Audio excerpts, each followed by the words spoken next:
Bonjour à toutes et tous, merci d'être venus aujourd'hui, un samedi, de vous être motivés, de venir à cet événement de la MPT d'Hérancy sur le numérique, et donc notamment à cette conférence qui s'intitule plus exactement «Pourquoi le smartphone fera échouer la transition écologique». On n'est pas tout à fait dans le comment, pour être assez précis. Alors, avant que j'aille plus loin, avant que je me présente, simplement, on est sur un titre qui est un tout petit peu provocateur. Enfin, je ne sais pas comment vous l'avez saisi, hein, mais c'est complètement l'objectif. Parce que déjà, ça interroge. Et parce que moi, personnellement, de plus en plus, année après année, je sens un frémissement dans la société et une gêne, une espèce de malaise avec cet objet-là. Alors, avec certaines personnes plus que d'autres, évidemment, n'empêche qu'il y a quelque chose qui est en train de se jouer. Et plus particulièrement sur les questions, on va dire, environnementales ou plus largement les questions sociétales. Parce que la transition écologique n'est évidemment pas qu'une question purement environnementale, loin de là, c'est toute une façon de repenser notre modèle de société. Alors, rapidement, donc moi je m'appelle Floyd Novak, je suis le fondateur d'une association qui s'appelle CIE, Conscience et Impact Écologique, qui est une fédération nationale d'éducation populaire à la transition écologique qui est sur 4 régions aujourd'hui. Je suis également enseignant en écologie politique à Sciences Po, à 3A et à l'ECAM. Je suis élu à la mairie de Villeurbanne, à la métropole de Lyon. Je bosse essentiellement sur les thématiques en lien avec les déchets, le numérique, la publicité. Et puis, je suis en train de cofonder une école qui s'appelle Ecologica, qui va être l'école supérieure de la transition écologique, désirable et solidaire. Donc une première école au niveau national qui va être spécialisée sur ces questions-là en étant sous la forme d'une coopérative. Donc ça veut dire que l'ensemble des parties prenantes, y compris les étudiants, sont propriétaires de l'école. Et ça change déjà pas mal de choses. Si ça vous intéresse, je vous en dirai plus un peu plus tard.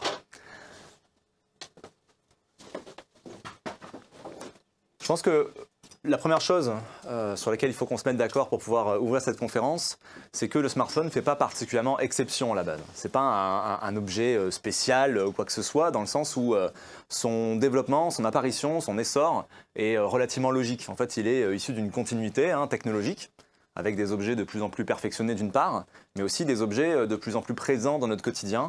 Si je vais très très loin auparavant, je peux parler simplement de la mobilité autour de la question de la voiture, simplement.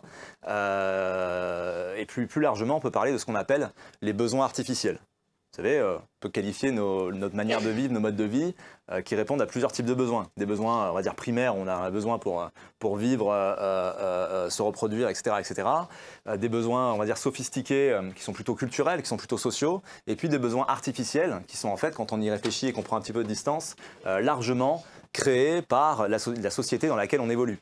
Il n'y a pas qu'une société telle que la nôtre qui a créé des besoins artificiels, bien entendu, mais en tout cas, ils ne répondent pas forcément à une question de comment est-ce qu'on atteint le bonheur, comment est-ce qu'on devient plus épanoui, etc. etc. Cette réflexion sur la technique, elle est importante parce que cette continuité, ces créations de besoins artificiels s'accumulent les uns sur les autres. Alors on pourrait dire, oui, mais moi j'ai un smartphone, mais du coup, j'ai peut-être pas un ordinateur portable. C'est vrai que ça arrive. La réalité, c'est quand même que, suite à l'ordinateur fixe, l'ordinateur portable, puis les tablettes, puis les smartphones, etc., etc., ont tendance à s'accumuler les uns à les autres. C'est-à-dire qu'on a de plus en plus d'objets en simultané qui sont connectés, et du coup on crée de plus en plus comme ça de besoins artificiels qui sont autant de besoins qu'il faut renouveler, parce qu'il faut racheter régulièrement, etc., etc. Simplement pour ouvrir notre sujet sur la question du numérique, parce qu'évidemment le smartphone s'imbrique complètement dans cet enjeu numérique plus globalement. Ça parle à tout le monde, le Bitcoin? Ouais, en gros, monnaie cryptique qui sert à la base à se détourner des monnaies traditionnelles, donc avec une origine plus ou moins militante, on va dire, dans un certain sens. Eh bien, vous savez que pour fonctionner, le Bitcoin a besoin de la blockchain, c'est-à-dire qu'on a besoin d'échanger, de crypter les données en fait avec des échanges entre serveurs dans le monde entier. Et ça a une dépense, c'est une dépense énergétique qui est assez colossale. Si vous faites une transaction en Bitcoin, vous consommez 88 millions de fois plus d'énergie qu'une transaction en Visa. Simplement. Donc on peut se dire, oui, bon, alors demain, la monnaie cryptique qui remplace les monnaies traditionnelles, ça va être un peu compliqué. Et puis l'autre chose, si vous regardez la consommation d'énergie du Bitcoin juste sur un pays comme l'Islande, c'est l'équivalent de la consommation d'électricité de l'Irlande. Voilà, juste ce qui se passe en Islande sur le Bitcoin. Donc c'est juste pour vous dire que par rapport à la question du numérique, on est passé d'un micro-sujet où finalement c'est qu'une toute petite partie des émissions de gaz à effet de serre, une toute petite partie des pollutions, à un sujet majeur, même si évidemment on y reviendra. Pour continuer un petit peu à donner un petit peu les bases quand même sur le sujet, pas mal de chiffres. Moi, ce qui va m'intéresser surtout ici, c'est le nombre d'objets connectés qu'on va avoir par utilisateur, donc par personne, en moyenne. Alors évidemment, ça prend en compte la sphère professionnelle, d'accord? Mais ce dont on se rend compte, c'est que en 2014, c'était plutôt 6-7. En 2019, c'est 8. Aujourd'hui, c'est peut-être même plus, hein, parce que la plupart des chiffres que je vais vous donner en fait, datent de 2019 avec une petite actualisation sur certains aspects. Mais on n'en a pas forcément des actuels sur tout. Et donc, plus on a d'objets comme ça à renouveler, bah donc plus il y a d'impacts de société, qu'ils soient environnementaux, ces impacts, ou sociaux. Là-dessus, vous avez un petit peu quelques chiffres également sur la diffusion du digital, du numérique dans le monde. Ce qui va m'intéresser simplement, c'est le fait que aujourd'hui, dans certains pays particulièrement pauvres, c'est plus facile de récupérer un téléphone que de s'acheter une brosse à dents. Et ça, c'est un état de fait qui peut être problématique, d'une part.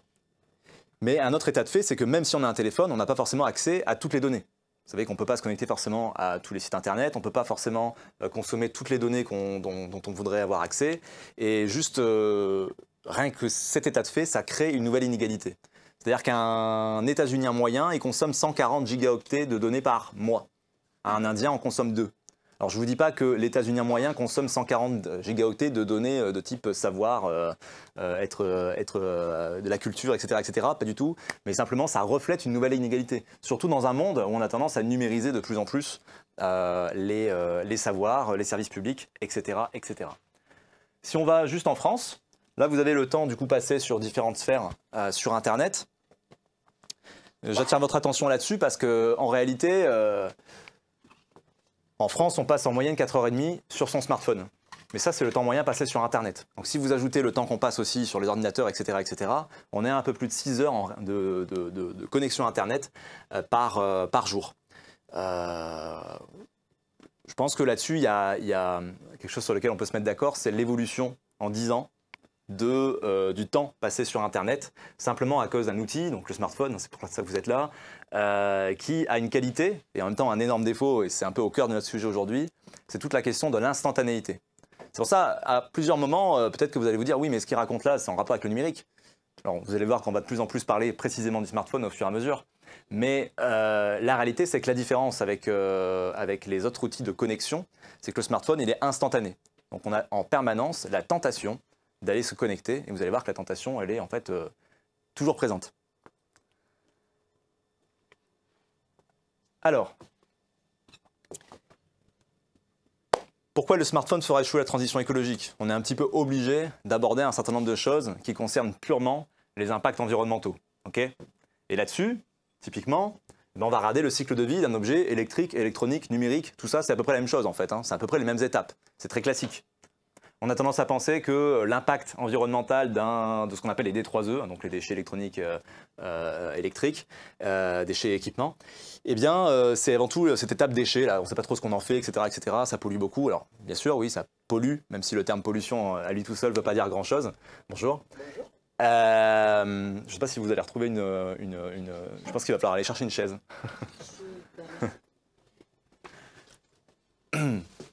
Donc cette étape, évidemment, elle est problématique, on va en toucher quelques mots. Mais en réalité, si vous prenez en compte l'étape matière première et utilisation, vous avez l'essentiel, en tout cas du côté des émissions de gaz à effet de serre, de notre problématique. Okay, Première chose, vous allez aller devoir chercher des métaux. Sur un objet électrique, vous allez généralement avoir des métaux plutôt communs. Sur de l'électronique, vous allez avoir des métaux un petit peu plus avancés. Et sur du numérique, du connecté, il va falloir avoir un ensemble de métaux plus large encore, et souvent ce qu'on appelle des métaux rares. On y reviendra. Mais on peut prendre ça, on parle du smartphone, donc profitons-en. Un téléphone fixe, c'est moins de 10 métaux. Vous savez, les bons vieux téléphones à fil, hein, c'est moins de 10 métaux. Un téléphone portable, ce qu'on appelle maintenant les dumb phones, donc les téléphones non intelligents, quoi. C'est moins d'une trentaine de métaux. Un smartphone, c'est une soixantaine de métaux, dont des métaux rares. Okay, Ça permet de bien illustrer, de bien comprendre. Donc il faut aller chercher des métaux. On va aller chercher ces métaux dans plein de pays dans le monde, principalement en Amérique du Sud, en Afrique et particulièrement en Asie et spécifiquement en Chine, puisque une bonne partie de l'extraction des métaux rares se trouve sur place. Cette extraction, elle va générer énormément de pollution parce qu'on est généralement sur des mines à ciel ouvert. Cette pollution, elle va notamment prendre la forme de ce qu'on appelle des boues rouges. Donc en fait, ce sont tous ces produits chimiques qu'on a utilisés pour creuser. Alors, vous savez qu'aujourd'hui, quand on creuse, c'est pas juste avec des petits tractopelles qu'on voit en ville, hein. C'est des trucs immenses qui font 6 ou 7 étages d'un building, hein. C'est un peu en mode Avatar, hein, enfin le premier, du coup. Je fais un petit clin d'œil à l'actualité cinématographique comme ça.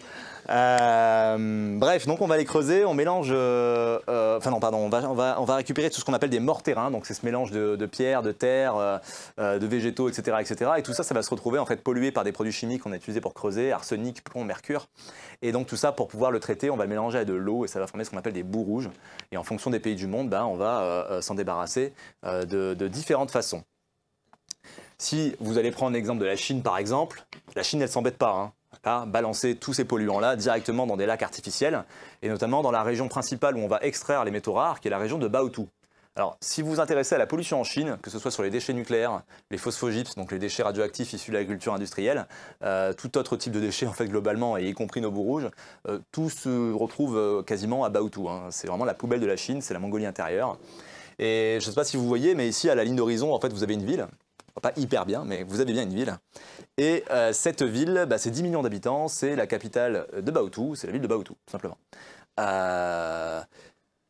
Donc des pollutions qui sont à seulement une vingtaine de kilomètres de lieux d'habitation extrêmement fréquentés, qui posent des problèmes sanitaires assez gigantesques, évidemment. Et je vais être vraiment très direct hein, à ce sujet. Moi, je pense qu'il y a une hypocrisie effroyable quand on va faire ce constat-là et qu'on va dire « Ah là là, la Chine, c'est vraiment des gros pollueurs ». Soyons très clairs, l'extractivisme en Chine est lié directement à la nécessité d'un productivisme planétaire, et particulièrement lié au monde occidental. Si nous, on voulait extraire autant de métaux, imaginons on les avait dans les sols, on en a des métaux, hein, on les a pas tous extraits, hein, bizarrement. On en a, si on avait autant qu'eux, ce qui n'est pas le cas, et qu'on choisissait de le faire chez nous, si on voulait avoir autant d'objets technologiques numériques et les renouveler avec la même vitesse, on aurait exactement la même situation. Soyons très clairs. Donc on peut dire oui, ils n'ont pas les mêmes normes, etc., etc. En fait, une norme, quelque part, bah, ça contraint l'activité économique aussi, il ne faut pas l'oublier, hein. Donc c'est très bien. N'empêche que si on voulait faire chez nous, bah, ce seraient les mêmes problématiques. On a aussi d'autres conséquences que les aspects purement environnementaux.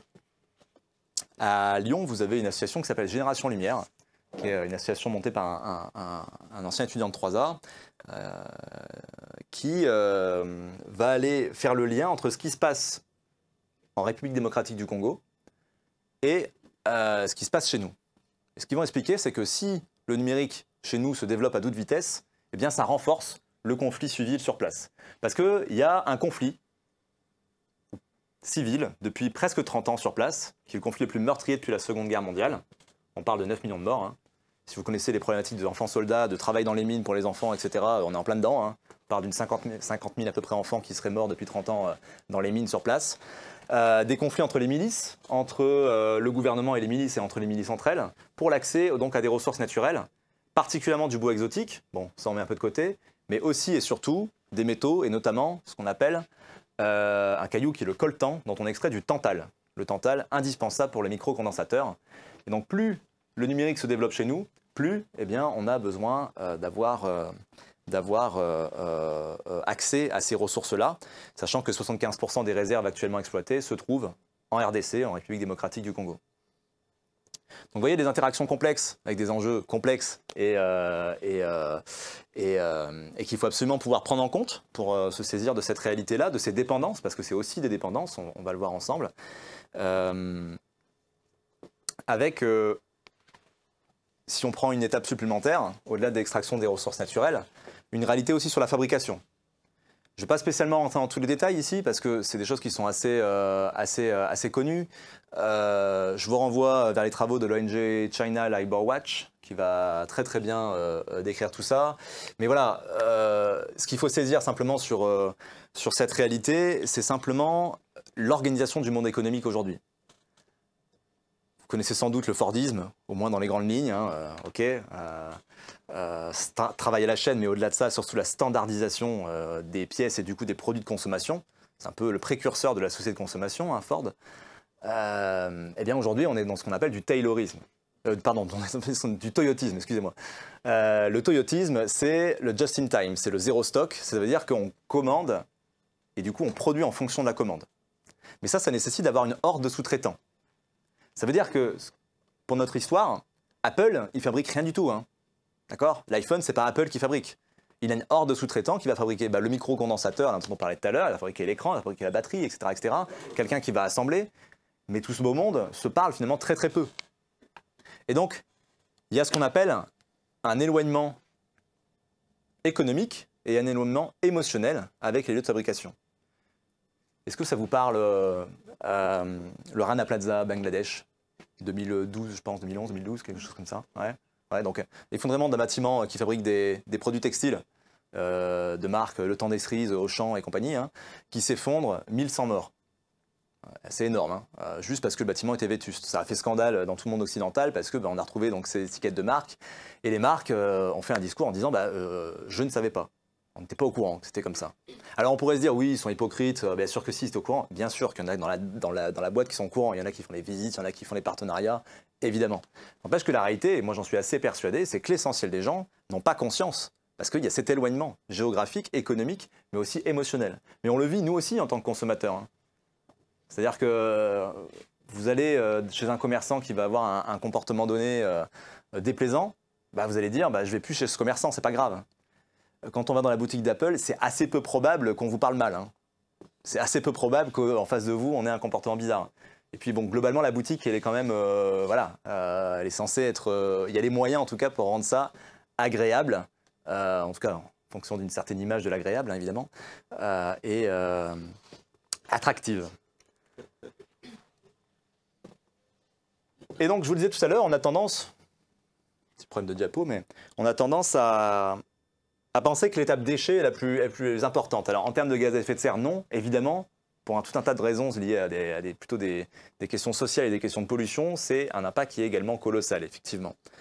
Alors, pour comprendre ça, simplement, jusqu'en 1989, les entreprises du monde occidental, en France, on va prendre le cas de la France tout simplement, envoyaient leurs déchets électriques, électroniques, dans les pays en développement, qui se retrouvaient du coup dans des décharges, principalement en Chine. À partir de 1989, vous avez une convention internationale, la convention de Bâle, qui interdit cette pratique. Donc, les entreprises françaises vont exporter leurs déchets électriques, électroniques, numériques à l'étranger, qui finissent dans des décharges. Donc, vous allez me dire, c'est quoi la différence? Parce que c'est sous forme de dons. À partir du moment où c'est des dons, la convention de Bâle est respectée. Alors, la réalité, c'est que la convention de Bâle a quand même fait avancer les choses, petit à petit, mais quand même. Ce qui fait particulièrement avancer les choses, par contre, c'est le fait que depuis à peu près un peu plus d'un an, là, la Chine refuse systématiquement les arrivées de déchets de ce type-là sur leurs ports. C'est aussi le cas pour les plastiques non triés, d'ailleurs. Bon, c'est une bonne chose sur le papier. Ça n'empêche que pour l'instant, le plus gros bidonville construit sur une décharge de déchets électroniques est toujours en Chine. Ça fait la moitié de la taille de Paris quand même, hein. Et bien sûr, il y a des détournements. C'est-à-dire qu'aujourd'hui, le premier pays destinataire, c'est plus la Chine, c'est le Rwanda. Donc, est-ce que c'est vraiment mieux? Je ne sais pas. En tout cas, ça a au moins eu le mérite de créer de l'actualité sur ça. Et donc, voilà, je l'évoquais juste avant, mais effectivement, en fait, sur ces bidonvilles, sur ces décharges, pardon, vous avez des bidonvilles qui se construisent avec des communautés qui survivent, en fait, entre guillemets, en recyclant les déchets. Alors, recyclage, entre guillemets, évidemment, hein, parce qu'on va pouvoir récupérer des petites pièces, des disques durs, des batteries, des choses comme ça, qu'on va essayer de revendre au noir et comme ça permettre à la communauté de survivre. Ce qu'il faut saisir, c'est que tous ces déchets-là, quand ils sont utilisés, quand on ne peut plus rien en retirer, ils sont entassés, ils sont brûlés. Donc vous avez des problèmes de respiration, des problèmes de maladies respiratoires divers et variés. L'espérance de vie ne dépasse pas les 40-45 ans, hein, sur ces lieux-là. Et c'est principalement, du coup, non plus la Chine, mais le Rwanda et le Bangladesh qui sont les principaux destinataires de ces flux. Alors, je rajoute à ça simplement le fait que vous avez un système de société de consommation, un système d'obsolescence programmée qui va intensifier le renouvellement donc, des besoins artificiels, hein, dont on parlait tout à l'heure, et donc forcément qui va augmenter les quantités de déchets et donc augmenter les envoie dans les pays en développement. Alors on va un tout petit peu préciser parce que la réalité c'est que c'est essentiellement les équipements professionnels qui se retrouvent parfois là-bas. C'est à peu près 20% du volume, ce qui est beaucoup moins qu'il y a 10 ans, 20 ans, 30 ans. Ça diminue progressivement, si ça peut un peu nous rassurer.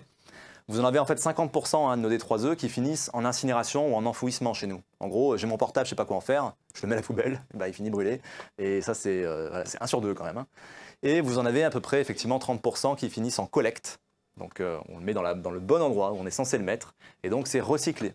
Mais là aussi, je vais mettre des guillemets, puisque vous allez voir que c'est malheureusement pas aussi simple que ça.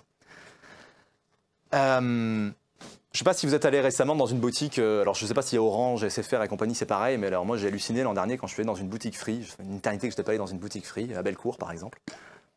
Ça vous, je ne sais pas si vous avez fait ça récemment, non? Récemment non, mais au moins une fois. Et je trouvais que c'était intéressant récemment, justement, pour notre sujet.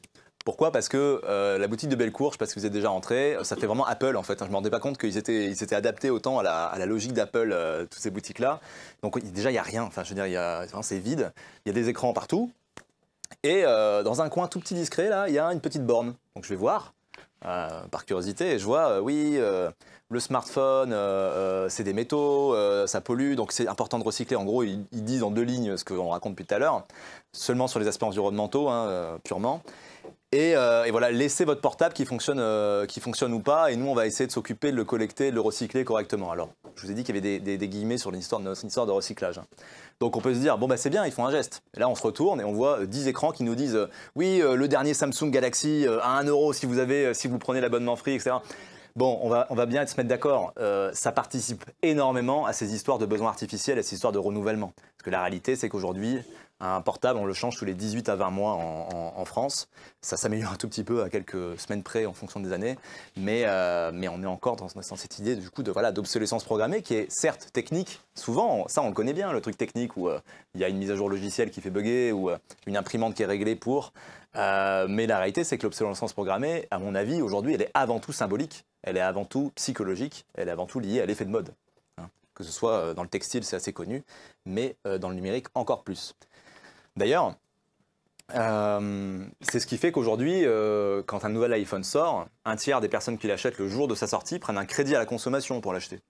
Voilà. C'est aussi ça la réalité de la pression sociale qu'il y a derrière. Les sociologues sont tous mis d'accord aujourd'hui pour dire que le premier signe de richesse extérieure, c'est plus lié à l'alimentation, comme ça a pu être avec la viande à une certaine époque, c'est plus lié à l'automobile, comme ça a pu être aussi pendant très longtemps, c'est avant tout lié au smartphone. Voilà. Le fait d'avoir un signe de richesse extérieure qui est reconnaissable par tout le monde, c'est le fait de pouvoir sortir l'iPhone ou, je ne sais pas si le Samsung ça marche aussi, mais je crois que c'est surtout l'iPhone quand même, qui vient de sortir. Bon. Ici, donc, on a une bonne base au niveau des problématiques environnementales. Vous allez voir, on va rebondir sur un certain nombre d'entre elles par la suite. On a aussi un autre aspect qui est bien sûr lié aux émissions de gaz à effet de serre. Alors, j'ai entendu encore quelqu'un récemment qui disait, je ne sais plus si c'est une émission télé ou je ne sais quoi, ou à la radio, enfin un truc connu, quoi, enfin un truc où il y a du monde qui regarde, que le numérique, c'était l'équivalent des émissions de gaz à effet de serre de l'aviation. Alors, oui, en 2014. Aujourd'hui, ça a un peu évolué. Effectivement, en 2014, le numérique, c'était 2% des émissions de gaz à effet de serre. On prévoyait en 2019 que l'extension du numérique à la vitesse où ça allait à cette époque-là nous ferait aller vers du 8 à 10% en 2025. Pour info, plus de 8%, 8% c'est l'ensemble de l'industrie, enfin, c'est l'ensemble des automobiles sur Terre. On change déjà change de catégorie. Hein, okay. Le truc, c'est qu'avec le Covid, on a peut-être remarqué qu'il y a eu des petits ajustements aussi dans la manière de consommer le numérique et de s'organiser en tant que société.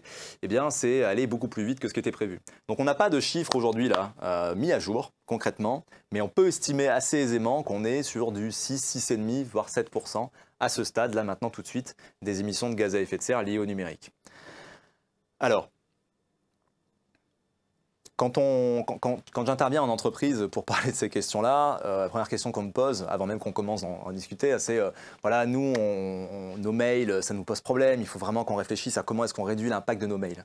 Bon, c'est très bien, hein, faisons-le. Mais mettons-nous d'accord aussi sur un autre truc, c'est que l'essentiel de l'impact lié à l'utilisation du numérique, petite précision, en gros la moitié c'est La moitié de l'impact, c'est lié aux ressources naturelles, l'extraction, la fabrication, tout ça. Et l'autre moitié, c'est l'utilisation et les réseaux. Okay, je simplifie, mais en gros, c'est ça. Et donc, l'essentiel de la part liée à l'utilisation et au réseau, c'est la vidéo. D'accord ? Quand je dis l'essentiel, c'est 80%.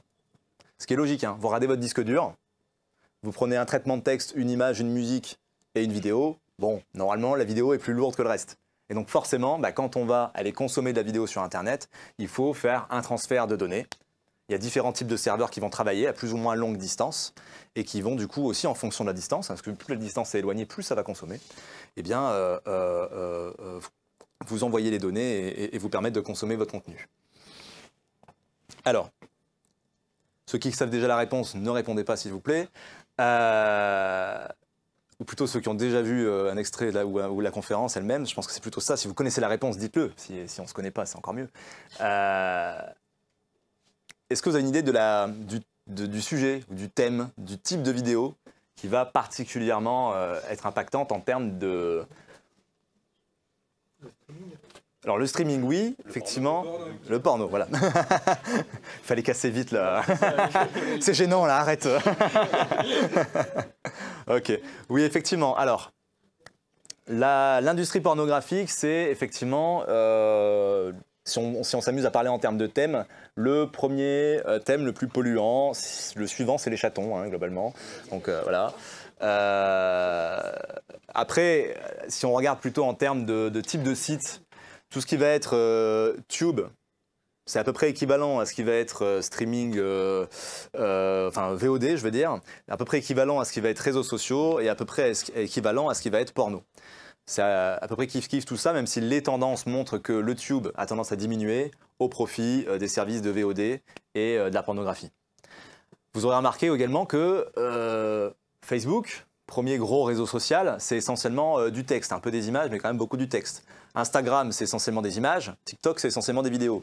Bon, normalement, vous avez compris ce que je suis en train de dire. Plus le temps passe et plus les réseaux sociaux sont lourds en termes de données et donc particulièrement consommateurs d'énergie et donc émetteurs de gaz à effet de serre. Ok. Alors, je trouve que le contexte dans lequel on est, anxiogène par rapport aux questions énergétiques, c'est important d'y revenir par rapport à notre sujet. Puisque si vous regardez du côté de la France et du côté de ce qu'on appelle les data centers, donc vous savez les serveurs en fait industriels qui servent à stocker toutes les données, la France est 4e au monde dans le classement des data centers. Donc on est plutôt très bien classé. On a un peu plus de 200 data centers industriels, donc capables du coup de stocker de très grandes quantités de données, qui font au minimum 10 000 m². Donc c'est un truc immense. Les seuls data centers qu'on a en France consomment 16% de l'électricité française. Donc, je ne sais pas si ça arrivera vraiment dans quelques semaines, si ça arrivera un jour ou l'autre, parce que, à mon avis, oui, mais à ce moment-là, on pourra peut-être s'interroger sur c'est quoi la priorité. Pourquoi est-ce qu'on doit consommer de l'électricité? Pourquoi est-ce qu'on doit consommer de l'énergie? Si on éteint, si on coupe l'électricité à un certain nombre de logements, à un certain nombre d'entreprises ou je ne sais quoi, un certain nombre de services peut-être, eh bien, on pourra éventuellement se poser la question de est-ce que c'est essentiel de faire tourner ces serveurs-là? Est-ce que c'est le modèle de société qu'on veut? Parce que tout ça, ça repose aussi quand même sur une direction qu'on prend collectivement en tant que société. Et je pense qu'il faut l'avoir à l'esprit. On y reviendra. Bon. Donc je vous disais la situation globale, la situation un petit peu en France. Maintenant, décentrons-nous un petit peu parce que, bon, il y a un peu plus d'une vingtaine d'années, quand on parlait d'Internet, c'était quand même de dire ça va nous permettre de diminuer la consommation de papier et donc ça va être super écolo. Il y a 20 ans, la consommation de papier, c'était 0,3% des émissions de gaz à effet de serre. Aujourd'hui, la consommation de papier, c'est 0,3% des émissions de gaz à effet de serre. Ça n'a pas bougé. La quantité de papier consommé a globalement augmenté, ça n'a pas diminué. Je crois que c'est raté, il me semble. Donc on a tout l'aspect gaz à effet de serre, changement climatique, et puis il y a tout l'aspect métaux, on y revient. Je vous ai dit tout à l'heure que la Chine, c'était l'essentiel de l'extraction donc ce qu'on appelle les métaux rares. On appelle ça parfois terres rares, la différence n'est pas énorme. Là vous avez des données de 2015, en vérité aujourd'hui on est sur 54% des métaux qui sont extraits en Chine qui restent en Chine. Et ça c'est important de l'avoir à l'esprit, parce que plus le temps passe et plus la Chine garde ses métaux. Ce qui est logique, parce qu'il y en a de moins en moins. Et donc, Quand on pense aux questions de dépendance, on peut penser aux questions environnementales, etc., qu'on a un peu évoquées ensemble, mais on peut aussi penser à des questions purement économiques. Comment est-ce qu'on fait le jour où la Chine n'a plus la capacité ou plus l'envie de nous fournir un certain nombre de métaux qui sont indispensables, certes pour le numérique, mais aussi pour le spatial, pour le nucléaire, avec les barres de contrôle dans nos centrales, elles sont faites avec un alliage de métaux rares, hein, qui sont pour la plupart des métaux critiques. J'y reviendrai sur cette notion. Et vous avez en réalité à peu près 96% des métaux, je vous parle de 2020, 2019, pardon, qui sont des métaux rares, donc qui sont extraits en Chine. Donc avec cette dépendance qui est mise en évidence. Et ça pose une question donc, sur la provenance des métaux. Les États-Unis, en 2020, ont décidé de rouvrir leur mine de Mountain Pass. La mine de Mountain Pass, c'est une mine historique qui faisait l'extraction de l'essentiel des métaux rares pendant très longtemps. Et la France, je ne sais pas si vous êtes au courant, hein, s'interroge très largement sur l'Ardèche, sur la Bretagne, parce qu'il y a quand même pas mal de métaux. Et il y a tout un ensemble de projets miniers qui sont en cours. Beaucoup de prospection, pour l'instant seulement, mais un certain nombre de projets miniers. Et voilà, hein, certaines personnes qui se réclament de l'écologie estiment qu'effectivement c'est logique, en fait. Autant faire chez nous, comme ça on verra les dégâts chez nous, et comme ça peut-être qu'on sera amené à plus réagir plus vite. Je trouverais ça un peu dommage, mais il n'empêche que c'est un argument qui peut tenir la route. Alors là, vous avez une partie des 60 métaux du coup, qui sont nécessaires pour faire un smartphone. On va retrouver notre ami le tantal, pas super bien, hein.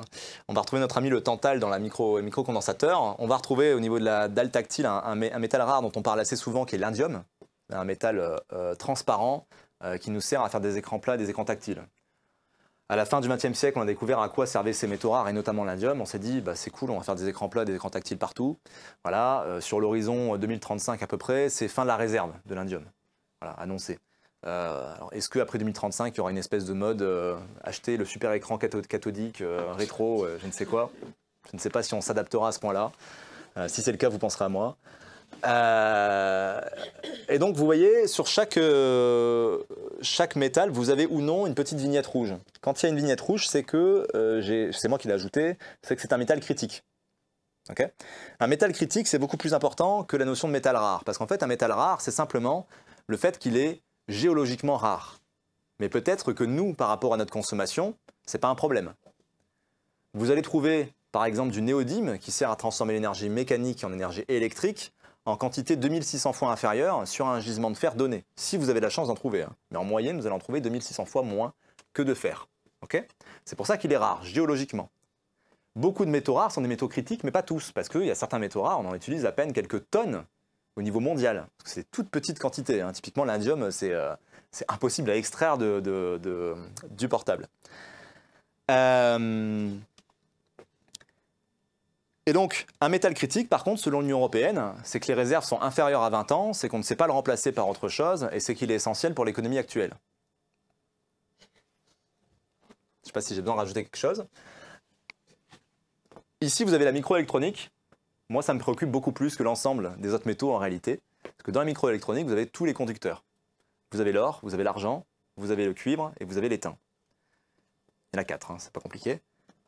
Si on n'a plus d'indium, bon, ça pose un certain nombre de problèmes, notamment pour le nucléaire dont on parlait tout à l'heure. Si par contre on n'a plus de conducteurs électriques ou on a du mal à s'en procurer, c'est quand même un autre registre. C'est quand même d'autres problématiques. C'est quand même quelque chose absolument essentiel à mon sens pour construire des sociétés qui sont quand même capables d'offrir un confort souhaitable, je crois. Alors, ça m'arrive assez souvent de faire ces présentations dans des écoles diverses et variées où je vais avoir des réactions de type en présentant tout ça. Oui, mais c'est pas grave, on trouvera toujours des réserves. On trouvera toujours des réserves. Oui, mais autour de l'archipel japonaise, il y a 400 ans de réserve de dysprosium, qui est pourtant un des métaux rares un des métaux critiques, pardon, métaux rares et critiques que je viens de présenter. Les métaux rares, vous l'avez dans toute la famille des lanthanides, là, et vous avez en plus l'indium et le néodyme qui doivent se promener. Alors c'est vrai, hein, autour de l'archipel japonaise, vous avez énormément de réserves. Mais en fait, partout dans le monde, vous avez énormément de réserves de métaux rares. La question, c'est pas tant est-ce qu'il y a des réserves. Mais pour le pétrole, c'est pareil. Hein. Vous savez qu'on n'a consommé qu'un tiers du pétrole en 200 ans. peut se dire, bon, bah, ça va, il reste 2 tiers. On ne parle pas de changement climatique, on le met de côté, ça va, on a du temps. Ce qui est important, en fait, c'est simplement de regarder du côté de ce qu'on appelle le taux de retour énergétique. C'est-à-dire, quelle est la quantité d'énergie dont vous allez avoir besoin pour aller extraire de l'énergie. Et ça se calcule qu'avec du pétrole, parce que la réalité, c'est que vous n'allez pas faire ça ni avec du charbon, ni avec des métaux. Hein. Il va vous falloir du pétrole à un moment ou à un autre, parce que c'est facilement mobilisable, déplaçable, consommable, et ça produit énormément d'énergie rapidement. Si en 1900, vous aviez des taux des retours énergétiques à 1 baril investi pour 110 récupérés, aujourd'hui, on est plutôt de l'ordre de 3 à 6 hein, sur les taux de retour énergétiques, avec une fin du pic pétrolier annoncé par l'Agence internationale de l'énergie dans les prochaines années. Là dans le milieu de la décennie 2020, 2026, 2027 maximum. Donc, ça pose quand même des questions sur la capacité à les récupérer ces ressources. Après, on peut dire, c'est pas grave, on va recycler. Bon, l'état des lieux, il n'a pas changé depuis 2011. Hein. Ce tableau-là, il date de 2011. Aujourd'hui, sur l'ensemble des métaux, c'est exactement la même répartition. C'est-à-dire que c'est notre capacité à recycler les différents types de métaux. Hein. On ne voit pas bien, mais là, c'est plus de 50% en bleu et ça diminue jusqu'à moins de 1%. Moins de 1%, je vais peut-être pas vous étonner, mais ça veut dire 0. Hein. Okay, c'est toute la famille des métaux rares, notamment, donc, qui ont en toute petite quantité. Et plus vous allez utiliser un métal en petite quantité, plus ça va être dur de le récupérer. D'accord ? C'est la raison pour laquelle, si vous allez voir du côté de l'oxyde de titane, quand c'est utilisé pour les peintures de voitures, vous n'allez pas le récupérer, hein, c'est mort. Enfin, je veux dire, ça se disperse, ça se peut vous rouler, etc. Donc c'est un usage qui est perdu, une quantité qui est perdue. Voilà, donc vous avez une réalité simplement physique à ce stade qui nous fait dire que oui, effectivement, à un moment ou à un autre, ça va être compliqué. Et moi, je suis d'avis de dire que dans 20 ou 30 ans, je ne suis pas persuadé que tout le monde pourra avoir un smartphone dans la poche, quoi. Alors, si c'était que ça, on pourrait se dire, bon, bah, c'est pas grave, on va prendre les bonnes décisions, on va faire attention. Le problème, je vous ai dit au début, c'est que le smartphone, c'est l'instantanéité. Et pourquoi ça a l'importance dans tout ce qu'on vient de dire jusque-là? Bah, si vous regardez ne serait-ce que les taux d'équipement smartphone, l'évolution des émissions de gaz à effet de serre et le temps passé sur Internet pour un Français moyen, par exemple, hein, ce sont les mêmes courbes. Ah oui, plus on a de smartphones, plus on passe de temps sur Internet, parce que plus on est tenté d'y aller en permanence. On sort en moyenne 200 fois son smartphone par jour. Et donc, plus on passe de temps sur Internet, plus on consomme de la donnée. Et bien, quand bien sûr vous avez des vitesses de connexion qui sont toujours plus rapides, avec la 5G, demain la 6G, etc., vous êtes en capacité du coup de consommer toujours plus de données, donc toujours plus de vidéos, etc. etc. Si vous regardez, pour reprendre Lyon, hein, les métros aujourd'hui et les métros il y a 10 ans, pas du tout les mêmes activités. Hein. Bon. Donc ce ne serait pas si grave si on se disait bon, bah, y a des limites physiques. Le truc, c'est qu'on crée de la dépendance. On crée de la dépendance à ces objets à travers une hormone que vous connaissez toutes et tous, qui est la dopamine. Okay, cette dopamine, elle est gérée dans une partie du cerveau qui s'appelle le striatome. Le striatome, si vous avez un chat, un chien, un perroquet, peu importe, ils ont aussi un striatome. Hein. Tous les mammifères ont un striatome. C'est une des raisons pour laquelle les espèces ont survécu jusque-là. Donc c'est vraiment un élément essentiel de l'évolution des espèces. Ce striatome, donc, il va gérer le système dopaminergique sous la forme de récompense, c'est-à-dire qu'il va nous influencer dans nos choix, dans nos actes, pour nous dire d'avoir un certain nombre de comportements qui va permettre la survie de l'individu, la survie de l'espèce. Okay. Le truc avec l'être humain, c'est qu'il a également un cortex relativement développé, hein, beaucoup plus que n'importe quelle autre espèce. Okay, et du coup, bah, ça va nous permettre en fait, de développer un certain nombre de solutions pour sécréter toujours plus facilement de la dopamine. Je vais très vite, mais on pourrait résumer ça à différentes activités. Alors, normalement, manger, c'est absolument indispensable pour survivre. Enfin, j'en suis presque sûr. Plus vous mangez gras, mieux c'est. Parce que le gras, c'est la vie, c'est la survie, en fait. On dit ça souvent, le gras, c'est la vie. Ben non, en fait, le gras, c'est la survie. Le gras, c'est le stock. C'est pour ça qu'on va générer beaucoup plus de dopamine. On va être plus récompensé par notre striatum si on mange gras. Alors, je vous donne juste l'exemple avec celui-ci, mais on a quand même mis en place un ensemble de solutions plutôt pratiques pour pouvoir manger beaucoup, facilement, rapidement et si possible gras. Hein, qu'il s'agisse simplement de l'agriculture il y a 4000 ans, au poulet sans plume, aux fruits sans pépins ou à l'application Uber pour nous livrer à domicile sans avoir à bouger, quoi. Généralement plutôt du fast-food, quoi. Bon. À savoir qu'il n'y a pas d'effet de satiété avec le striatum, avec la dopamine. Ça veut dire que si vous mangez très vite, vous allez manger beaucoup plus que si vous mangez lentement. Je pense que tout le monde l'a remarqué, ça. Et c'est important pour notre sujet, puisqu'il n'y a jamais de limite. Le cerveau ne va jamais dire « c'est bon, j'ai assez de dopamine, je m'arrête là ». Ça, c'est vrai pour la nourriture, mais c'est vrai pour tout le reste. Les relations sexuelles, l'amour est dans le pré. On a parlé tout à l'heure de l'industrie pornographique. Je pense que ça illustre assez bien ce moteur du système dopaminergique. Si vous avez également la question du statut social, c'est-à-dire que si vous avez une activité, un métier donné pendant X années, sans bouger en termes de responsabilité, en termes de reconnaissance, ça peut être en termes de salaire aussi, forcément, c'est là où il y a le piège, hein, bien sûr. Ça peut être de différentes façons, quoi. Mais si vous êtes frustré en fait, dans votre travail, vous allez finir par sécréter de moins en moins de dopamine et de moins en moins de satisfaction liée à cette activité. Et donc, ça va créer finalement un certain inconfort, une certaine tristesse, et vous n'allez pas être à votre place. La problématique qu'on va avoir ici, et dont profite largement notre modèle de société, c'est que on va avoir tendance à se comparer en permanence. Sauf qu'on ne se compare pas à ceux qui ont moins. On se compare toujours à ceux qui ont plus, évidemment. Le moindre effort, ça peut paraître bizarre parce que le statut social, on peut se dire il faut travailler, voilà. Le moindre effort, c'est tout le contraire. Sauf qu'on a inventé un truc super, ça s'appelle les réseaux sociaux. Et donc on peut tout à fait se sentir important tout en étant au fond de son lit. C'est pas un souci. Le moindre effort, c'est important hein, pour se préserver, parce que tous ces moteurs du système dopaminergique, c'est essentiel de bien le saisir, ils ont 200 000 ans, hein. Ils n'ont pas évolué. Vous aurez peut-être remarqué que depuis un peu plus de 200 ans, ça a un petit peu changé les sociétés humaines, et ça forcément c'est un problème, puisqu'on est toujours dépendant d'une biologie qui, elle, n'a pas particulièrement évolué. Et puis bien sûr, vous avez l'information. Aujourd'hui, on parle d'infobésité.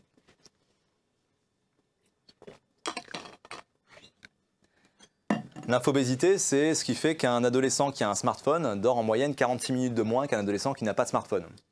Simplement parce que par pression sociale, on a besoin de savoir ce qui se passe. Et toujours cette question de l'instantanéité qui va revenir et qui fait que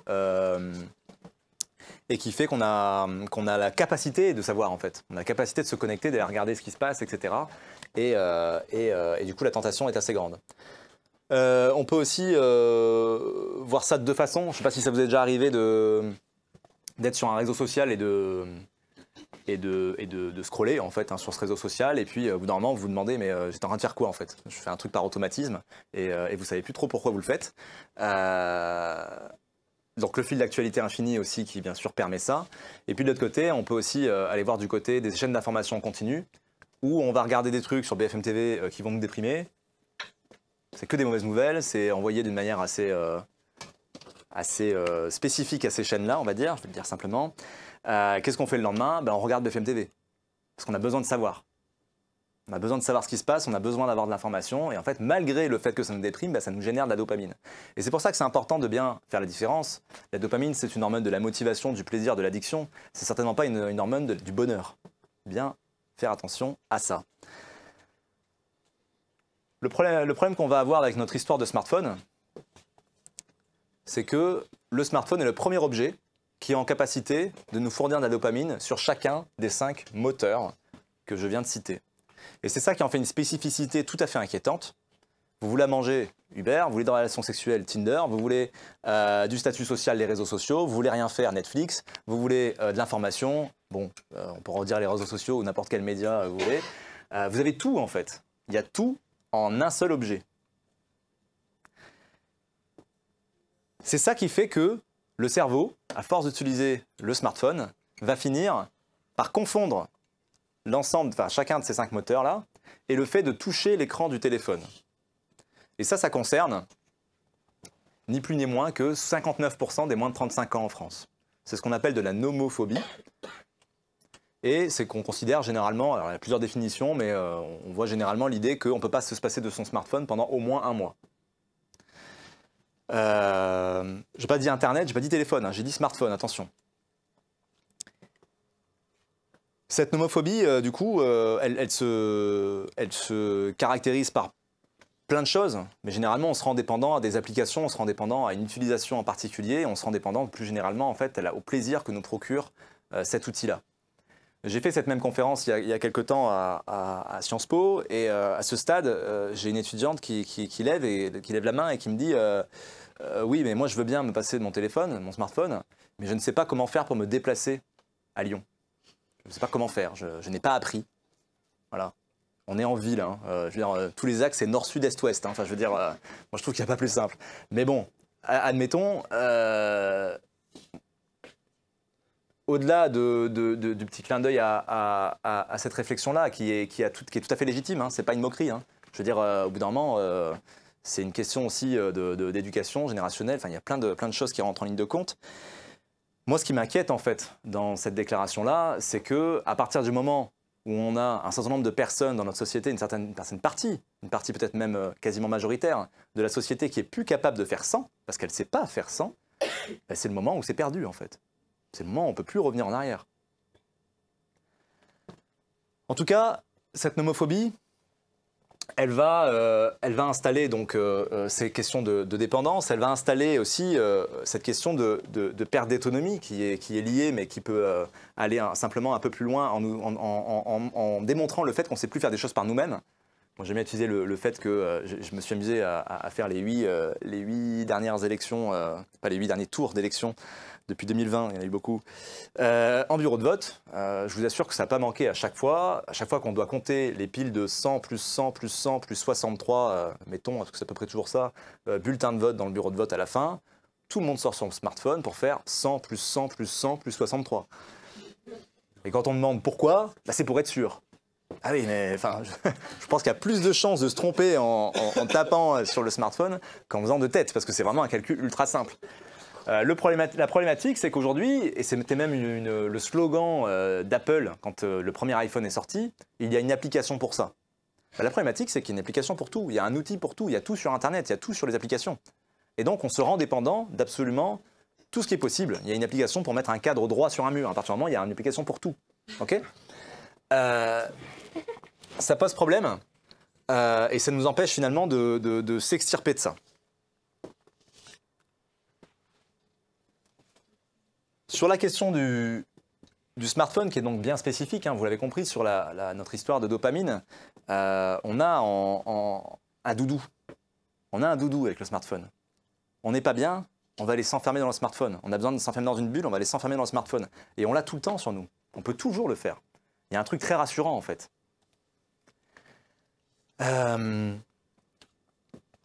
Maintenant, on n'est pas complètement dépendant de notre striatum. Heureusement. Il y a une zone de notre cerveau, je vais parler de 3 zones du cerveau aujourd'hui, il y a une zone de notre cerveau qui s'appelle le cortex frontal. Cortex frontal, au niveau du front, okay. C'est le siège de la volonté. C'est ça qui fait que lorsque vous êtes tenté de faire quelque chose, je ne sais pas, manger un truc gras, j'en sais rien, prenez chacun des 5 moteurs de tout à l'heure et réfléchissez à un truc qui vous tente, eh bien, vous allez avoir une confrontation entre votre striatum et votre cortex frontal. Ça marche bien avec les étudiants. Hein. Les étudiants, je dois faire un devoir, ouais, mais en même temps, il y a une soirée. Normalement, c'est à Supéco, ça c'était assez... c'était tous les jours, je crois. Hein. Bon. Et en fait, c'est de cette confrontation naît une décision. Hein. Vous remarquez, vous allez prendre cette décision ou à l'inverse, vous allez vous laisser tenter. Et en fait, en faisant ça, on est plus ou moins capable de donner les moyens à l'une ou l'autre des parties de notre cerveau de se développer. Si on est en permanence soumis à notre striatum parce qu'on lui obéit tout le temps, eh bien le striatum est bien plus puissant que le cortex frontal. Et ça, c'est hyper important parce que quand on met un outil comme ça dans la main des gamins depuis le plus jeune âge, ils s'habituent à céder en fait en permanence. Simplement biologiquement. Je ne vous dis pas que ça veut dire que c'est fini, ça veut dire des machines, ça veut dire que c'est trop tard, etc. Pas du tout. Mais n'empêche que c'est beaucoup plus difficile de s'extirper de ça. C'est logique. Ça a une dépendance plus importante. On a la chance d'avoir l'INSERM à Lyon, les travaux de Michel Desmurger, hein, qui a écrit La fabrique du crétin digital, donc l'INSERM, l'Institut national de recherche médicale, qui sont hyper précieux en fait pour comprendre l'influence des écrans et particulièrement des tablettes et des smartphones quand on est au quotidien exposé en tant qu'enfant à ça, particulièrement jusqu'à l'âge de 7 ans parce qu'on absorbe tout, sauf qu'on ne retient pas tout. On absorbe tout, mais le cerveau retient ce qui est essentiel. Et bizarrement, le fait de sécréter la dopamine, c'est considéré comme quelque chose d'assez essentiel. parce que c'est la survie, je vous rappelle, hein. Donc forcément, ça va être conservé beaucoup plus que le langage, la sociabilité, les principes de causalité, temps, etc., etc. Et donc on a un retard dans tous ces principes-là quand on est soumis et exposé à tout ça. Alors moi, je sais pas si ça vous est déjà arrivé, mais moi, pour le coup, j'ai parlé du métro tout à l'heure, mais quand je vois une poussette avec un enfant avec un smartphone dans les mains, j'ai vraiment du mal à rester serein. On va le dire comme ça. Autre chose. T'as pas d'enfant. Ça va être pour ça, ouais. Autre chose, si on regarde même un petit peu plus loin, un truc qui est assez connu, hein, Steve Jobs qui du coup interdisait à ses enfants d'avoir un iPhone, mais plus globalement en fait dans la Silicon Valley, il faut savoir que tous les lieux éducatifs interdisent l'usage du numérique jusqu'à l'âge de 15 ans révolu dans les apprentissages. Et ça c'est assez intéressant parce que ce sont ces mêmes entreprises-là qui utilisent des quantités d'argent assez astronomiques pour faire du lobbying auprès de nos ministères d'éducation à travers le monde, y compris en France, pour faire utiliser du coup les tablettes dès le plus jeune âge. Là l'autre jour j'avais une maîtresse qui m'expliquait que dès le CP on commençait à leur expliquer comment fonctionnait une tablette, etc. Je trouve ça assez terrifiant. Bref. Donc on a toutes ces histoires de dépendance, on a cette confrontation avec le cortex frontal. On y reviendra un petit peu plus tard. On a vu donc des aspects purement environnementaux, on a vu des aspects un petit peu plutôt biologiques et sociaux. On va aller maintenant s'intéresser à des aspects un petit peu plus politiques. Alors, l'appellation GAFAM, elle est plus vraiment considérée comme acceptable vu l'évolution du numérique, mais on va quand même la conserver par facilité aujourd'hui. Je voudrais juste faire un petit peu un retour en arrière, on l'a fait tout à l'heure avec le fait que le smartphone était quelque chose de nouveau, avec Internet qui apparaissait, pas avec le papier, tout ça. Tout petit retour en arrière, 1999, il y a une entreprise qui est une start-up qui s'appelle Google, qui a 34 salariés. Tout petit recul, hein, c'est bête, hein, mais 99, c'est pas si loin que ça en soi, quand même. Il va falloir se méfier à force de dire ça parce que les années passent, mais 2000, c'est la crise de la nouvelle économie. La nouvelle économie, c'est Internet en fait à ce moment-là. Et de cette crise, en fait, il y a tout un tas d'entreprises qui coulent. Voilà. À l'époque, on avait le droit de parler de Norman sans qu'il y ait un scandale. Vous pouvez parler du fait qu'il y a quelques années, mais il y a longtemps maintenant, hein, il avait fait une vidéo où il citait tout un tas d'entreprises qui avaient coulé à ce moment-là. Je ne sais pas si vous parlez. Bon. Caramel, Lycos, toutes ces entreprises-là, quoi. Sauf que Google décide de prendre des risques. Il décide de prendre un emprunt bancaire, il décide de recruter des commerciaux, de recruter des innovateurs, on va dire, et ils vont déposer un certain nombre de brevets, et notamment en 2003, un brevet qui va s'intituler « Générer des informations utilisateurs à des fins de publicité ciblée ». Et en faisant ça, en fait, Google vient d'inventer le modèle économique d'Internet. On sort de l'idée que Internet... Alors, heureusement, hein, il y a des associations, des militants qui combattent pour faire en sorte que cette idée-là perdure. Mais en tout cas, on sort de l'idée originelle de dire qu'Internet, c'est avant tout un lieu de transmission du savoir, un lieu d'échange libre, quelque part. Et on arrive finalement à un Internet marchand, avant tout marchand. 2004, c'est l'apparition de Facebook et bien entendu, une structuration de ce qu'on va ensuite appeler les GAFAM qui vont récupérer à un moment ou à un autre l'essentiel en fait de la data qui nous permet d'avoir un modèle économique fort et qui fait également que ces entreprises-là sont même les plus puissantes au monde devant les banques et devant les pétroliers. Ici, c'est intéressant, là, c'est en 2020 ce qui se passe en une minute sur Internet. Vous avez 764 000 heures de Netflix regardées, 1,6 million de swipes sur Tinder, par exemple, enfin, vous prendrez celle que vous préférez. Et donc, ça permet aussi de voir effectivement qu'il se passe énormément de choses. Et ça permet de mieux comprendre en fait, l'impact et les émissions, les consommations d'énergie, les émissions de gaz à effet de serre. Alors, concrètement, les données qui sont collectées, évidemment, tout ce qui est sur les réseaux sociaux, tout ce qu'on cherche sur un moteur de recherche, mais ça va bien plus loin que ça, en fait. Hein. À partir du moment où vous avez un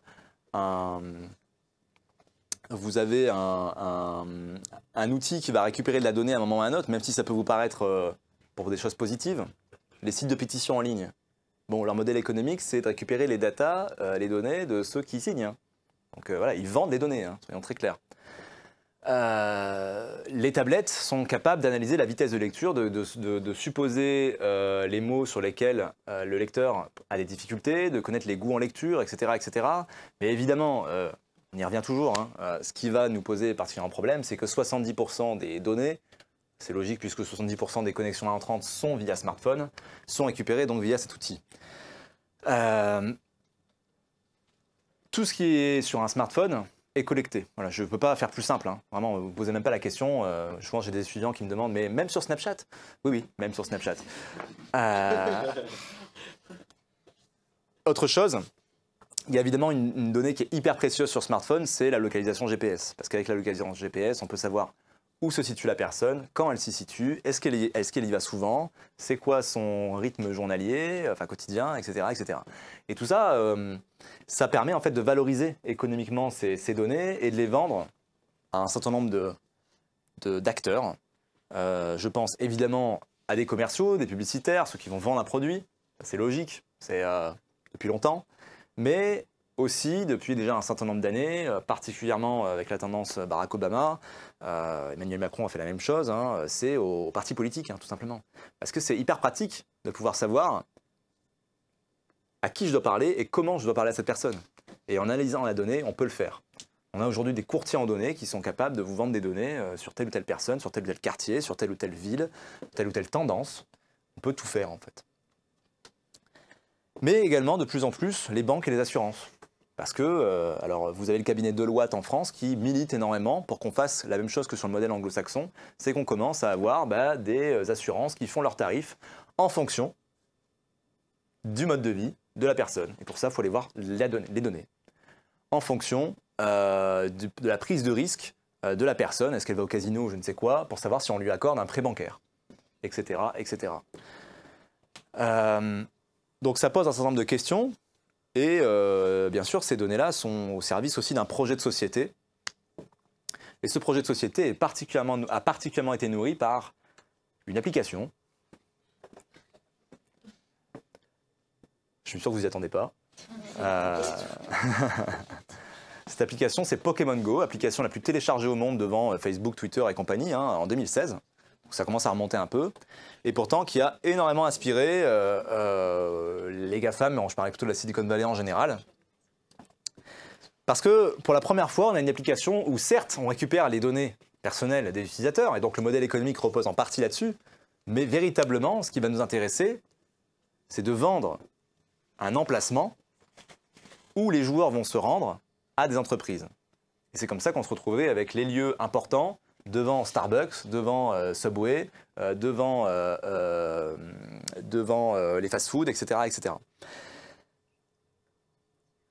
Et du coup, Starbucks n'avait plus qu'à mettre 1 € de réduction sur votre café à 10 € sur la pancarte, et puis tout le monde allait acheter un café après, quoi. En fait, avec ce système-là, la Silicon Valley s'est rendu compte qu'on pouvait passer d'un capitalisme de surveillance, grâce aux outils numériques, à un capitalisme de surveillance et d'orientation. Ça veut dire qu'on ne se contente pas de regarder ce que font les gens, on va leur dire ce qu'ils doivent faire. Vous comprenez? C'est un jeu, hein, Pokémon Go à la base, d'accord? C'est toujours un jeu d'ailleurs, mais le problème, c'est que ça montre qu'on peut finalement orienter les comportements des gens. Et ça va largement nourrir la vision de la Silicon Valley, la vision qu'on va tout simplement appeler libertarienne. Alors attention, ne pas confondre le libertarisme, les libertaires et les libertariens, attention, c'est deux choses différentes, même s'il peut y avoir des toutes petites inspirations communes, une même base. Eric Schmidt, il a été PDG de Google, il a été président de Google, oui, c'est ça, et aujourd'hui il est président de la Singularity University, qui est une université indépendante aux États-Unis qui forme les cadres du monde entier à cette idéologie libertarienne. Avec des phrases dans son livre qui s'appelle « À nous d'écrire demain », que je conseille vraiment de lire. Hein. Je veux dire, il existe. Hein.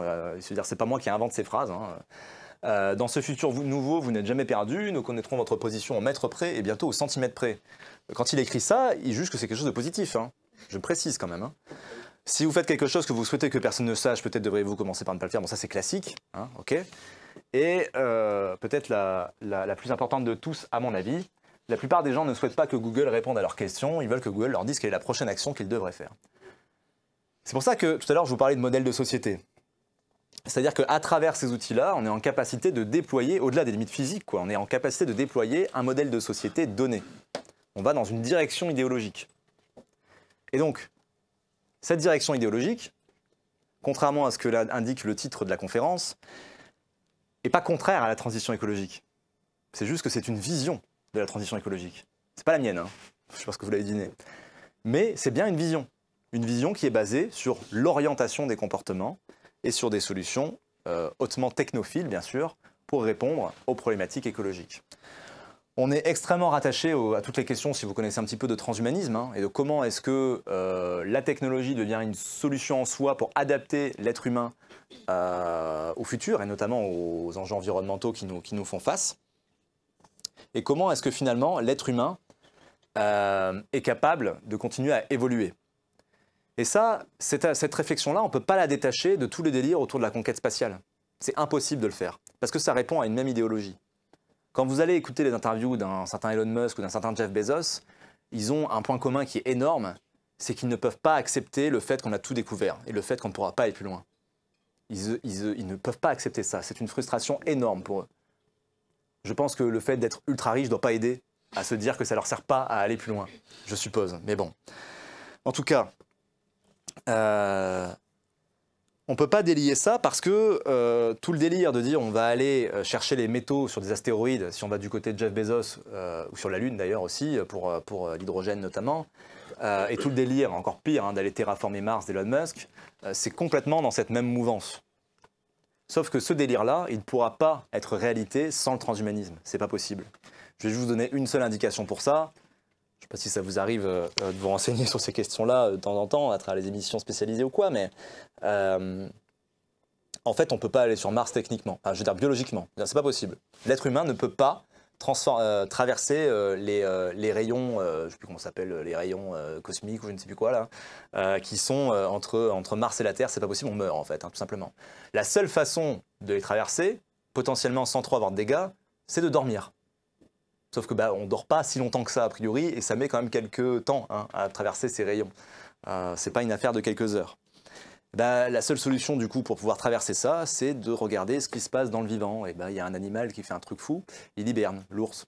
Et donc, c'est d'aller récupérer les gènes de l'ours pour savoir comment est-ce qu'on les transmet à l'être humain pour qu'on puisse aller terraformer Mars.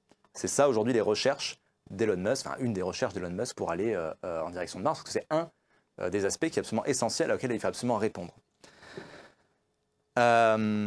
Et donc cette vision du libertarisme se base sur des solutions technologiques face aux enjeux écologiques, on l'a vu, se base également sur un certain nombre d'autres choses. Je ne vais pas parler de tout, mais parler de transhumanisme déjà un petit peu, mais simplement peut-être la question de l'absence d'État me paraît important parce que cette vision considère que face aux questions écologiques, mais de manière générale, face aux enjeux de société, on serait beaucoup plus efficace si les entreprises privées étaient en capacité de décider directement et de ne pas avoir à attendre. Si je prends l'exemple de la voiture autonome, un certain nombre de personnes considèrent que ce serait le truc le plus écolo qui soit, puisqu'il n'y aurait plus jamais de bouchons. Ce serait hyper pratique. Le problème, c'est que vous savez qu'il y a des aspects juridiques qui font qu'on n'arrive pas à lancer ces voitures-là. Pourtant, elles sont plus ou moins prêtes. Alors après, il faut mettre des antennes 5G tous les 100 mètres, mais un peu de travaux à faire. Mais en soi, technologiquement, on sait plus ou moins les faire. C'est pareil avec la livraison en drone dans les domiciles. Vous savez qu'Amazon a un peu moins de 10 000 drones dans les entrepôts en France qui servent à rien. Juste, ils attendent le fait qu'on ait le droit de livrer en drone à domicile pour remplacer tous les chauffeurs, quoi, et concurrencer Uber, qui va faire pareil avec les voitures autonomes, mais bon, bref, peu importe. De la même manière que l'intelligence artificielle dans les champs, enfin bref, tout un ensemble de solutions qui doivent permettre technologiquement du coup d'affronter la crise écologique, mais même plus largement, Google va considérer qu'il brasse plus de données que l'ensemble du monde académique mondial au niveau planétaire. Hein. Voilà. Donc pourquoi est-ce que Google ne s'occupe pas directement de la formation de l'ensemble des gens? Uber, dans le monde anglo-saxon, vend des données aux villes, en Angleterre et aux États-Unis, pour savoir comment ils doivent faire leurs travaux. Donc autant qu'Uber s'occupe directement des travaux. Et vous savez, quand aujourd'hui on est en train de glisser tout doucement vers des lieux, alors d'abord sportifs, ensuite culturels, ensuite des places, etc., qui prennent le lieu d'entreprise, qui prennent le nom d'entreprise, pardon, ça veut dire que petit à petit on glisse dans cette logique-là. Parce Aujourd'hui, le propriétaire des stades dans les grandes villes, bah, c'est même plus les villes en fait, hein. C'est une entreprise privée, hein. En tout cas pendant 40 ans, donc en gros pendant la durée d'exploitation du stade. Ok, et donc forcément, on peut faire du parallèle avec un certain nombre d'œuvres d'anticipation. On peut penser au Meilleur des mondes, 1984 pour les plus connus. Vous avez peut-être vu une citation d'Alain Damasio tout à l'heure aussi. Moi j'aime bien aussi inspirer sur la zone du dehors, que je trouve quand même assez parlant par rapport à notre sujet. Et alors on ne voit pas vraiment très bien, mais il y a cette phrase vers la fin du Meilleur des mondes que je trouve assez marquante. Tout le monde a lu Meilleur des mondes? Non. Le Meilleur des mondes, est-ce que quelqu'un l'a lu récemment et peut le raconter? Parce que moi ça commence à faire, mais je peux essayer de raconter, mais non, personne. Pas de volontaire, bon. Le Meilleur des mondes, en gros, on est dans une société futuriste, hein, bien sûr, où le clonage est devenu la norme, et en fait on clone les gens en fonction des aptitudes qu'ils doivent avoir. Ils ont des lettres. Donc les A+, sont les plus intelligents et donc ceux qui vont être les dirigeants, jusque je crois au E ou F, G, je sais plus, qui vont faire des tâches bêtes et méchantes et qui du coup vont avoir un QI très très bas parce qu'ils n'ont pas besoin d'avoir plus. Et il y a eu un petit bug et donc le personnage principal, qui est un A+, se pose des questions. Sauf que normalement dans le clonage, ils sont censés faire en sorte que les individus ne se posent pas trop de questions. Et donc il y a tout un tas de péripéties, je passe, et en fait ces questionnements finissent par provoquer chez le personnage principal une rupture complète avec la société qu'il a toujours connue et qu'il a vu grandir. Et en fait il a une collègue qui s'appelle Lénina, à qui il va poser une question vers la fin du livre en lui disant « N'avez-vous pas le désir d'être libre, Lénina ?» Parce qu'en fait dans cette société-là, on nous indique en permanence ce qu'on a le droit de faire, ce qu'on peut faire, c'est quoi nos loisirs. Si on veut avoir des relations sexuelles, on prend un rendez-vous. Enfin, genre, tout est artificiel, en fait. Et je trouve la réponse de ce personnage assez formidable. Je ne sais pas ce que vous voulez dire. Je suis libre, libre de me payer du bon temps, le meilleur qui soit. Tout le monde est heureux à présent. Je crois que la pire des sociétés, c'est une société dans laquelle on ne se rend pas compte qu'on peut être heureux différemment. Ou plutôt qu'on peut être heureux en étant justement capable de notre libre arbitre. Hop. On va terminer tout doucement. En se posant une question, peut-on lutter contre nous-mêmes? Parce qu'effectivement, bon, bah, vous l'avez saisi, il y a des limites physiques, il y a un certain nombre de choses qui créent de la dépendance et qui créent du coup le caractère instantané qui fait qu'on peut toujours s'y connecter et il y a la tentation qui est omniprésente et en plus, plus on l'a eu tôt, plus on l'a eu longtemps, plus c'est compliqué de se passer de cet outil-là.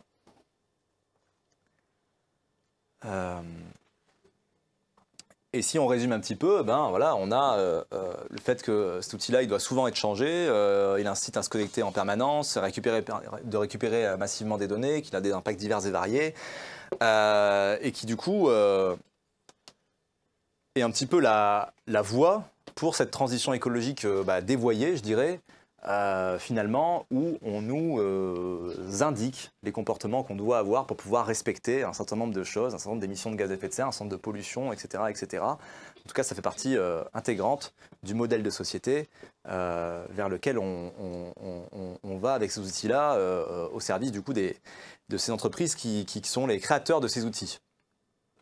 Il y a d'abord un cap individuel, je pense qu'on peut avoir en tête. Définition toute bête du Stitch Project, qui peut être interprétée un peu arbitrairement en fonction de qui on est, mais acheter les équipements les moins puissants possibles, les changer le moins souvent possible et réduire les usages énergivores superflus. Donc ça, c'est la définition de la sobriété numérique. D'accord? Bon, en fait, tout bêtement, ce que nous indique cette citation, cette définition, c'est qu'il faut être en capacité de déconstruire ce qu'on a appelé au début les besoins artificiels. D'accord? Se poser la question, c'est pas vrai que pour le smartphone, hein, est-ce que j'en ai besoin? Est-ce que ça répond à une véritable utilité? Ou est-ce que je ne peux pas faire sans? Est-ce que je ne serais pas peut-être plus en capacité de savoir faire les choses par moi-même si je me passe de cet outil-là? Autre chose, on a un constat, c'est qu'on est dans une époque d'éco-anxiété, de solastalgie, appelez ça comme vous voulez, où les enjeux environnementaux, particulièrement sur les jeunes générations, mais pas que, créent de l'anxiété, créent de l'angoisse, créent de la tristesse, de la dépression, etc., etc. Moi, je vois dans le supérieur l'état de santé mentale de mes étudiants décliner chaque année. Hein. Voilà, je ne passe pas par quatre chemins, c'est clair et net. La réalité, c'est que là aussi, le fait d'avoir un outil qui en permanence nous envoie de l'information potentiellement négative, hein, parce que je n'ai pas précisé, mais on est aussi dans des boucles où on a l'information que les réseaux sociaux estiment qui nous intéresse. D'accord ? En permanence, si on est à fond sur les questions, oh là, je me pose des questions sur l'environnement, bon, en permanence, je vais avoir des trucs hyper déprimants sur l'environnement et donc potentiellement amener une certaine déprime. Alors, on ne voit pas très bien là, mais en gros, ça passe de 1990, si tu ramasses tes déchets, tu vas sauver la planète, à je crois que c'est un truc du style, si tu réinventes tout le système économique, tu pourras peut-être sauver une partie de l'humanité. Une évolution plutôt négative. Mais... Et donc, je vous ai dit que je vous parlerai de 3 parties du cerveau tout à l'heure. Il y a effectivement une autre partie du cerveau qui est extrêmement importante pour notre sujet, c'est ce qu'on appelle le cortex singulaire. Le cortex singulaire, c'est le siège plutôt du sens. Donc là, le sens qu'on donne à notre existence et le sens qu'on donne à notre environnement. Donc c'est aussi une question d'anticipation. Typiquement, si vous avez l'habitude de vous asseoir tous les jours sur une chaise donnée et votre collègue à la chaise d'à côté, le jour où votre collègue s'assit sur votre chaise et que vous arrivez au bureau, votre cortex singulaire va s'allumer, vous allez dire « Oula, c'est quoi? C'est quoi le délire? Pas normal ça ne va pas. » Bon, normalement, si vous entendez bien avec votre collègue, c'est pas dramatique. Votre cortex singulaire va s'apaiser et vous allez vous asseoir soit à votre chaise, soit vous allez vous discuter, ça va aller. Sauf que si on vous explique qu'en fait, vous n'êtes pas capable de prédire le futur parce qu'en fait, potentiellement, on va tous mourir dans 10, 20 ou 30 ans, là, le cortex singulaire, il est un peu plus stressé, il a un peu plus de mal à se calmer. Et donc, vous comprenez bien que l'anticipation de l'environnement, qu'il soit social ou simplement sociétal, hein, le cadre de société, peut nous faire violence. Et donc, la capacité à reconquérir du sens est absolument essentielle. On parle beaucoup ces derniers temps de la question du récit et la question des imaginaires. La question du sens, on peut voir ça à une échelle individuelle, on peut se dire comment est-ce qu'on cherche le sens ensemble, mais la question du récit et la question des imaginaires, ça nous permet de réfléchir à quelle destination est-ce qu'on prend. Ces 10-20 dernières années, on peut vraiment considérer qu'on a avancé sur les questions écolo, malgré tout. Je ne dis pas qu'on a avancé assez vite, je dis qu'on a avancé. Si on regarde ces dernières années, l'impact moyen d'un Français a globalement diminué sur l'ensemble des sujets, à part le numérique. Alors, en vrai, c'est 90% des Français, les 10% les plus riches ne sont pas concernés du tout, mais globalement. À part sur le numérique, qui du coup compense un certain nombre de victoires. Je suis désolé, il fait très chaud. Hein. Ouais, il chauffe de fou. Bon. Vous pouvez tourner la manette là-haut pour ouvrir un petit peu. Ouais.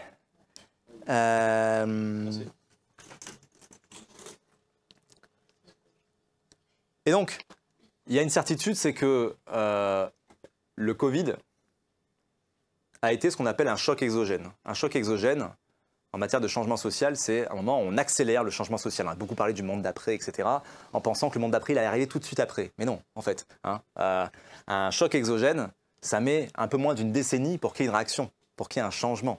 C'est simplement un accélérateur des tendances qu'on a actuellement. Et donc cette question des imaginaires, cette question du récit est essentielle, parce qu'on est à un carrefour, mais en fonction de la direction qu'on va prendre, eh bien on peut choisir un modèle de société qui est tout ou son contraire. Et la décision, elle est à un moment ou à un autre collective. Et je reste assez persuadé que notre capacité à faire les bons choix repose notamment sur notre capacité à déconstruire les besoins artificiels. Parce que tant qu'on a ces besoins-là, on ne sera pas capable de changer de modèle de société. Et le besoin, à mon sens, phare aujourd'hui qui nous pose problème et qui en plus nous rend dépendants à la dopamine et donc à l'ensemble d'autres besoins artificiels, c'est bien le smartphone. Moi, je vous propose de vous ouvrir du coup à une campagne. Ça, on voit vraiment rien, je suis désolé. Vous pouvez retrouver sur le site de l'association CIE, association-cie.fr. Vous avez donc ce même visuel où on propose en fait de démissionner de son smartphone en 10 étapes. On n'est pas obligé d'aller jusqu'au bout, hein, si on a envie d'arrêter au milieu, c'est pas grave. Mais ça passe de je m'engage à ne pas parler à quelqu'un quand j'utilise mon téléphone en même temps. Ça paraît bête, mais en fait, c'est une vraie réalité. Jusqu'à je saute le pas et entre deux, je désinstalle les réseaux sociaux sur le smartphone. J'achète un appareil photo pour remplacer. J'apprends à faire sans le GPS, etc., etc. Donc étape par étape. Peu importe si ça prend des semaines, des mois, des années, c'est pas grave. Le but de notre discussion, c'est pas de vous encourager à dire je jette mon téléphone là en sortant de là. Enfin, si vous sentez de le faire, faites-le. Bien sûr, je ne veux pas vous décourager non plus. Mais en tout cas, d'aller dans le bon sens. Et là, vous savez, auprès des étudiants, c'est la musique, finalement, qui revient le plus souvent comme étant le truc, oui, mais comment on fait pour la musique? Voilà. Un petit MP3 avec 90, c'est vrai.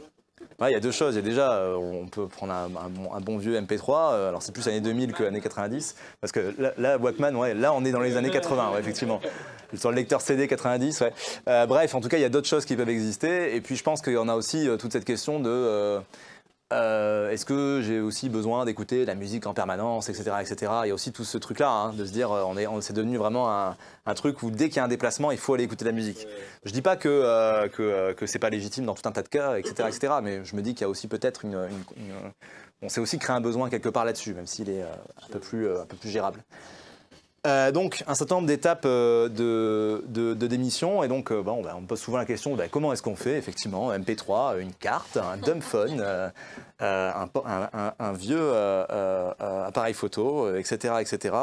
J'anticipe un petit peu, mais non, vous ne serez pas plus polluant avec ça à la place du smartphone. Hein. Vraiment. Il n'y a absolument aucune comparaison possible, ne serait-ce qu'en termes d'impact métaux, ne serait-ce qu'en termes de durabilité de ces appareils-là par rapport au smartphone. Tout à l'heure, je vous ai parlé du cortex frontal. Je vais y revenir un instant. Je vous ai parlé du fait que le cortex frontal s'opposait au striatum et de cette confrontation naissait une décision. Est-ce que je me laisse tenter ou pas? Et en fait, les spécialistes qui ont travaillé sur ces questions qui sont assez récentes, en fait, ces découvertes-là sur la dopamine, etc., se sont posé la question à un moment ou à un autre, ces dernières années, hein, c'est assez récent. Est-ce que finalement, du fait de la dopamine, on n'est pas obligé de détruire l'environnement? En fait, est-ce qu'on n'en voudra pas de toute façon toujours plus? Parce que je vous rappelle qu'il n'y a pas d'effet de satiété. Donc ça veut dire qu'on est peut-être un peu dépendant de notre striatum. Et donc, ils ont fait toute une série de tests, d'études, etc., en France et ailleurs, hein, pour essayer de répondre à cette question. Et je trouve qu'on a une qui répond, qui a un bon résumé de cette situation et qui a un bon résumé de la réponse qu'on peut donner collectivement à ce questionnement-là. On a pris une centaine de personnes, on leur a mis des capteurs classiques, on leur a mis des capteurs pour regarder au niveau des hormones ce qui se passe. On les a isolés dans une salle, il y a juste une vitre. On leur a donné de l'argent. Ces gens-là, au moment où on leur a donné de l'argent, ont sécrété beaucoup de dopamine. OK? Parce que l'argent égale pas mal de choses liées à la dopamine. On peut faire plein de choses, liées au moteur du système dopaminergique. On peut faire plein de choses. Donc, on ressent du plaisir à recevoir de l'argent. Bon, OK. Jusque-là, normal, on le savait déjà. Ensuite, on a demandé à ces gens, est-ce que vous souhaitez garder l'argent ou est-ce que vous souhaitez partager avec quelqu'un qui vous fait coucou derrière la vitre mais que vous ne connaissez pas? La moitié des gens ont décidé de partager l'argent. Les gens qui ont décidé de partager l'argent ont sécrété beaucoup de dopamine. Ça veut dire que les comportements égoïstes nous font ressentir du plaisir. Voilà, ça c'est quand même le premier constat. Hein, okay? Et il se trouve qu'il y a quand même la moitié donc, des personnes qui ont décidé de partager. Les gens qui ont décidé de partager, trois choses intéressantes. D'abord, ils ont sécrété autant de dopamine que les autres. Donc ça veut dire que les comportements altruistes nous font ressentir du plaisir. Comme si on avait une espèce de choix. Notre cerveau nous disait tu peux avoir du plaisir d'une façon ou de l'autre.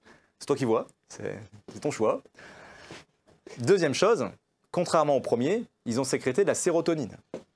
Sérotonine, pour information, qui est beaucoup plus proche pour le coup de l'hormone, de la sérénité, du bonheur, etc., etc. On se sent bien quand on a de la sérotonine. C'est en rapport avec une situation professionnelle, amoureuse qui nous comble, avec du sport, enfin voilà, toutes ces choses-là qui vont pouvoir nous sécréter de la sérotonine. Et on se rend compte que du coup, les comportements altruistes sont aussi en capacité de. Ça, je trouve que symboliquement, c'est quand même intéressant. Hein. Et la troisième chose, qui est en fait la plus importante, c'est que 80% des personnes qui ont décidé de partager étaient des femmes. Alors, ça n'a rien de biologique, c'est purement lié à l'éducation. C'est purement lié à la manière dont on éduque les petits garçons, à la manière dont on éduque les petites filles. Et forcément, d'un côté, on est plus sur la concurrence, la compétition, etc. Et de l'autre côté, on est beaucoup plus sur l'empathie, l'altruisme, etc. C'est les tendances, hein, ok. N'empêche que ça amène un peu une réalité quand on s'amuse à faire ce type d'études. Et donc, la conclusion de tout ça, c'est simplement de dire que, non, en fait, c'est pas de dessiner en nous le fait qu'on va tout détruire. Simplement, on a un certain nombre de choix. Et la question culturelle, la question du modèle de société, la question de ce qu'on veut apporter au monde, elle est absolument essentielle. On a beaucoup parlé de smartphone ensemble parce que je suis assez persuadé que c'est une partie de la réponse qu'on va donner au futur parce que ce truc-là nous influence en permanence. Néanmoins, ça va évidemment beaucoup plus loin que ça. Simplement, la manière dont on parle au boulanger, à la boulangère le matin, rien que ça a une incidence en fait sur le modèle de société qu'on veut dessiner. Simplement parce qu'on est en capacité de transmettre quelque chose de positif ou de négatif et donc d'encourager des comportements du même type par la suite. On va pas trop tarder à laisser la place au suivant, donc c'est tout pour moi. Merci de votre écoute. On a très chaud. Si ça vous intéresse, j'ai un livre qui s'intitule pareil que la conférence qui sort au mois de février. Je laisse la place. Donc si ça vous intéresse, j'ai mis un petit calepin. Je vous enverrai les infos par mail quand l'éditeur le sort au mois de février si vous le souhaitez. Il y a aussi mon précédent livre qui parle plutôt de la transition écologique sur les questions comment est-ce qu'on construit une transition écologique qui s'éloigne du productivisme, parce que c'est toute la question hein, forcément aussi. Et voilà. Et puis Convaincu, vous pouvez laisser vos on les collectera. Et puis vous avez également des guides qui sont faits par l'association qui sont plutôt orientés solutions individuelles. Alors en l'occurrence ils sont abîmés, donc normalement ils sont à prix libre, donc là ils sont à prix libre voire gratuits si vous voulez. L'important c'est juste qu'ils servent à quelque chose. Voilà. Merci et puis bonne journée, bonne continuation de la journée.